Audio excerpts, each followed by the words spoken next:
Trump katkestas just projekt Vabaduse pärast seda, kui Iraan hakkas taas USA liitlasi Pärsia lahes ründama. Sellel kolmapäeval, 6. mail 2026 ei olnud kriis enam pelgalt operatsioon laevade saatmiseks Hormuzi väinas, vaid tõstatas Washingtonis karmi küsimuse, kas USA merevägi suudab taas avada väina ilma, et esmalt murraks revolutsioonilise kaardiväe võimu. Kas see jõud, mis toetab Teherani sõjalist survet laevadele, sadamatele, lennuteedele ja USA liitlasriikidele? Trumpi poolt välja kuulutatud paus tuli põhjendusega, et Iraaniga peetavates läbirääkimistes on edusamme, kuid see tuli ka pärast rünnakuid Araabia Ühendemiraatide vastu. Tulekahju naftatsoonis, droonide poolt tabatud naftatanker ja uued teated kommertslaevade kahjustamisest naftaraja südames, kõige tundlikumas piirkonnas. Ma räägin sulle sellest kõigest kohe, aga nüüd tahad sa kindlasti kanalile tellijaks hakata, et olla hästi informeeritud. Reaalajas teave, parima ajakirjandusliku kvaliteediga, usaldusväärsuse standardil. Milson Alves. Projekt Vabadusel oli otsene missioon vabastada Pärsia lahes kinni jäänud laevad ja avada turvaline tee Hormuzi väina kaudu. Operatsioon käivitati, sest Iraan kasutas seda väina survevahendina, ähvardades volitamata laevu. Ründas kaubalaevu ja tekitas hirmu õhkkonna veeteel, kust läbis umbes 1/5 maailma nafta ja gaasi kaubandusest. Pentagoni andmetel suutis USA merevägi ajutiselt ühe laevatee lahti hoida, uputas 6 väikest Iraani alust ning tõrjus tiibrakette ja droone. Kuid Iraani vastus näitas operatsiooni piire. Kui Washington püüdis avada mereteed, suurendas Teheran survet sihtmärkidele, mis olid seotud Ameerika Ühendriikide liitlastega. Murdepunkt saabus siis, kui Araabia Ühendemiraadid teatasid rünnakutest 2 päeva järjest. Emiraatide õhutõrje pidas vastu rakettidele ja droonidele, mis Abu Dhabi sõnul tulid Iraanist. Esmaspäeval võitlesid tuletõrjujad tulekahjuga olulisest naftatsoonis Fujairas pärast droonirünnakut, mille võimud omistasid Iraanile. Al Jazeera teatas, et selles rünnakus sai 3 inimest vigastada. Samal päeval süüdistasid Emiraadid Iraani 2 drooniga rünnakus tühjale naftatankerile Baraka, mis on seotud riigiettevõtte Adenokiga Hormuzi väinas. Selles juhtumis vigastatutest ei teatatud. Küsimus surmade kohta tuleb käsitleda täpselt. Viimaste rünnakute puhul Araabia Ühendemiraatide vastu ei kinnitanud allikad surmajuhtumeid. Fujaira juhtumis sai 3 inimest vigastada ja Baraka naftatankeri rünnakus vigastatutest ei teatatud.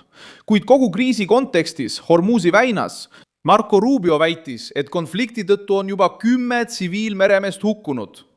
Samal ajal kui umbes 23 000 inimest 87 riigist olid laevadel Pärsia lahes lõksus. See number näitab, et kriis ei ole ainult sõjaline. Bolsonaro teatas naftatöötajale Jairile, et see on rahva vastu. 2014 aastal ründas riigi naftatanker Barakah, mis oli samuti rahva vastu suunatud rünnak. Nad sõltuvad marsuudist, mis on muutunud lõksuks. Trumpi otsus peatada Vabaduse projekt esitati kui katset anda ruumi lõpliku kokkuleppe saavutamiseks Iraaniga. Reutersi andmetel ütles Trump, et on tehtud suuri edusamme laiemale kokkuleppele jõudmise suunas.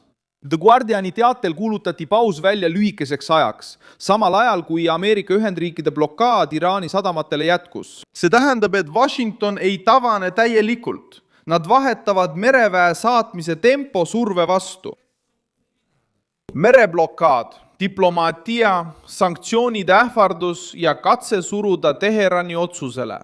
Probleem on selles, et Iraan ei käitu ainult läbirääkimisi pidava riigina. Ta käitub nagu režiim, mis kasutab hirmu meetodina.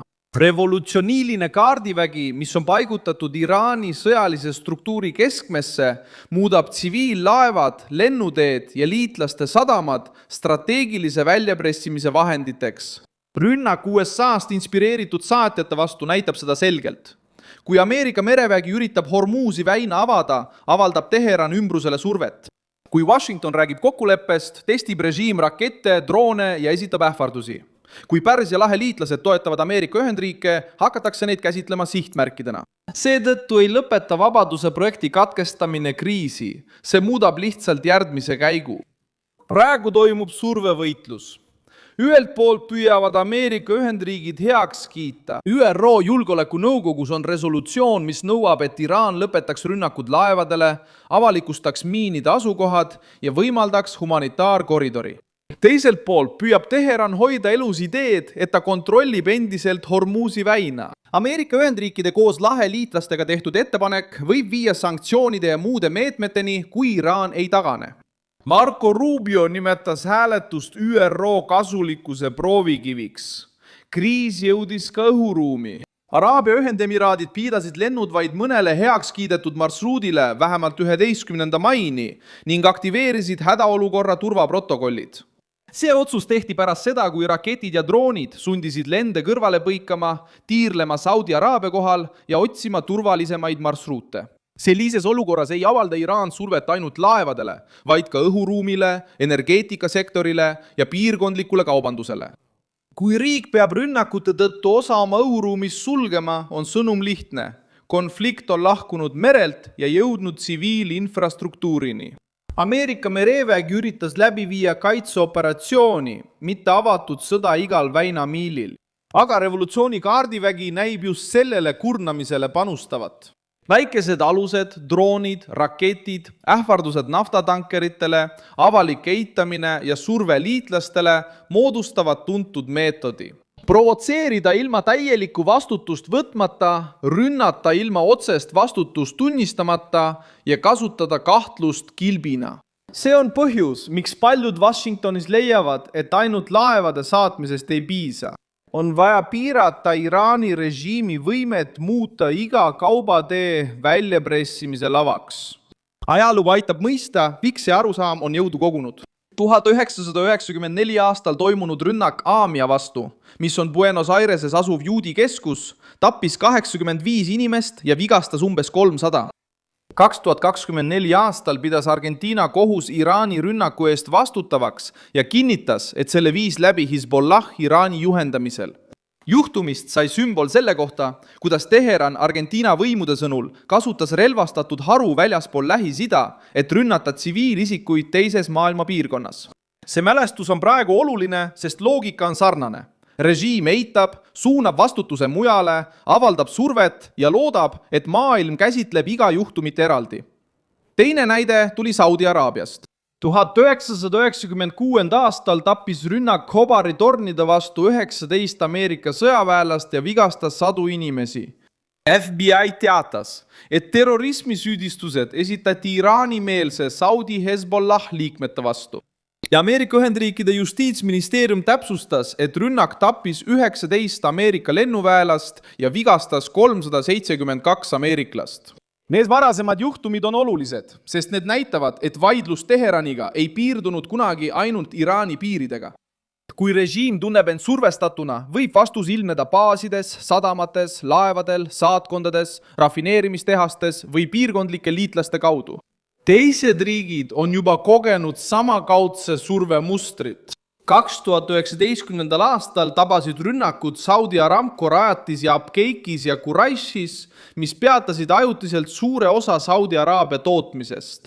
Ameerika Ühendriigid, Saudi Araabia ja Euroopa suurriigid pidasid vastutavaks Iraani, samal ajal kui Teheran eitas oma seotust. Samal aastal omistas Washington ka rünnakud naftatankerite vastu Omaani lahes Iraanile. Meetod kordub. Energia, kaubanduse ja laevanduse ründamine, et tõsta vastaste poliitilist hinda. Nüüd, kui Araabia Ühendemiraadid on ohus ja Hormuzi väin on blokeeritud, tuleb sama loogika taas jõuliselt esile. Erinevus seisneb selles, et seekord asetas Donald Trump Ameerika mereväe otse kriisi keskmesse. Projekt Vabadus sündis selleks, et näidata, et Ameerika Ühendriigid ei aktsepteeri Iraani püüdlusi muuta Hormuzi väin revolutsioonilise kaardiväe sõjaliseks valduseks. Kuid see paus näitab, et Washington mõistab. Laevade saatmine ilma ohuallikaga tegelemata võib muutuda lõputuks operatsiooniks. Iga täna kaitstud laev võib homme saada uue rünnaku ohvriks. Iga avatud koridor võib uuesti sulguda, kui Teheranil on jätkuvalt hirmutamisvahendid. Just siin ongi Araabia Ühendemiraatide juhtum nii oluline. Abu Dhabi on Ameerika Ühendriikide strateegiline liitlane. Tal on elutähtis energiarajatised, ta asub oluliste kaubateede ääres ja on Iraani surve eesliinil. kui Araabia Ühendemiraate ründavad raketid ja droonid, ei ole see sõnum ainult sellele riigile, vaid kõigile Pärsia lahe liitlastele. Iga valitsus, kes aitab Washingtoni, võib selle eest hinda maksta. See on piirkondliku terrori loogika. See ei ole tavaline mereväe lahing. See on katse liitlasi hirmutada, kaubandust takistada ja maailmale majanduslikku kulu tekitada. Samal ajal püüab Trump näidata, et ta kontrollib endiselt kriisi kulgu. Vabaduse projekti peatamisega väldita seda, et iga uus rünnak muutuks koheseks kohustuseks sõjalist kohalolekut laiendada. Kuid hoides Iraani sadamate blokaadi, säilitab ta surve Teheranile. Sõnum on kahetine. On ruumi kokkuleppeks. Aga pole ruumi selleks, et Iraan jätkaks Hormuzi sulgemist, laevade ründamist ja liitlaste ähvardamist, just kui oleks piirkond revolutsioonilise kaardiväe pantvangis. Risk on, et režiim tõlgendab pausi nõrkusena. Kui Teheran saab aru, et iga rünnak toob Washingtonis kaasa uusi nõudmisi, võib revolutsiooniline kaardivägi oma panuseid kahekordistada. Kui nad mõistavad, et paus on vaid lühike aken enne karmimaid sanktsioone, diplomaatilist isolatsiooni ja uut USA juhitud merenduskorraldust, muutub nende arvutus. Seetõttu on järgmised päevad otsustavad. Hääletus ÜRO-s, Araabia Ühendemiraatide vastus, Hiina ja Venemaa seisukoht ning Trumpi reaktsioon määravad, kas Hormuz saab hingata või astub Pärsia laht uude vastasseisu faasi. Põhifakt on lihtne. Iraan ründas piirkondliku julgeolekut ajal, mil Ameerika Ühendriigid püüdsid avada mereteed. Trump peatas vabaduse projekti, et pidada läbirääkimisi, kuid kriis näitas, et laevad, liitlased ja energiamarsruudid jäävad haavatavaks seni, kuni revolutsiooniline kaardivägi säilitab võime riiki muuta.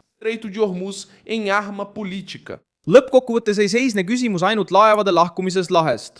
See on takistada Iraani režiimil jätkuvalt kasutada hirmu piirina, kaubandust pantvangina ja rahu väljapressimise vahendina. Mina olen Milson Alves, rahvusvaheliste suhete asjatundja ja minu eesmärk on hoida sind iga päev tõese infoga hästi kursis.